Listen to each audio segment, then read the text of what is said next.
Hello, வாங்க ஜாலியாக கற்றுக்கலாம். இந்த வீடியோவில் நம்ம ப்ரைம் நம்பர்ஸ் அப்படின்னா என்னன்னு பார்க்கலாம்.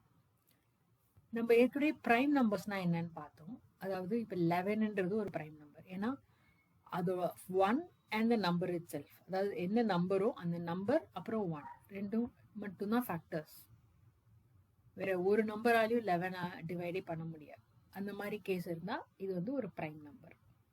இப்போ ப்ரைம்னா என்ன அது பார்ப்போம். இப்போ ஒரு எக்ஸாம்பிள் எடுத்துப்போம். சே 14. 14க்கு ப்ரைம் நம்பரா இல்லை காம்போசிட் நம்பரா? Composite number. ஏன்னா 1 and 14 தவிர ப்ராப்பர் ஃபேக்டர்ஸ் வந்து 2, 7. கரெக்டா? இப்போ 15 ஒன்று எடுத்துப்போம். 15 வந்து காம்போசிட்டா ப்ரைமா? அதுவும் காம்போசிட் நம்பர் தான். ஓகே, ஏன்னா அதுக்கு 1 and 15 தவிர 3 and 5 தான் இன்னொரு ஃபேக்டர்ஸ். ஆனால் 14ம் 15ம் கோப்ரைம் நம்பர்ஸ். ஏன்னாக்க ப்ராப்பர் ஃபேக்டர்ஸ் இதுக்கு 2 and 7, இதோட ப்ராப்பர் ஃபேக்டர்ஸ் 3 and 5.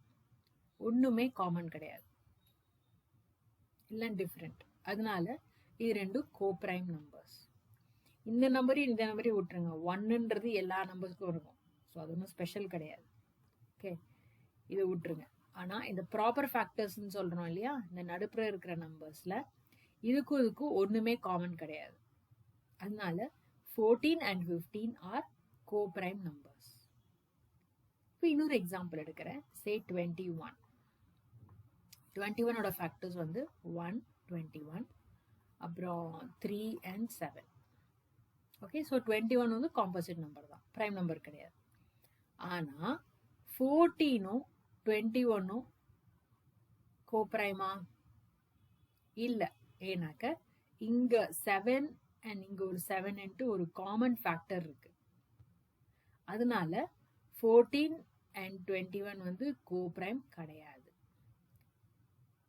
14 and 15 மட்டும்தான் கோப்ரைம்.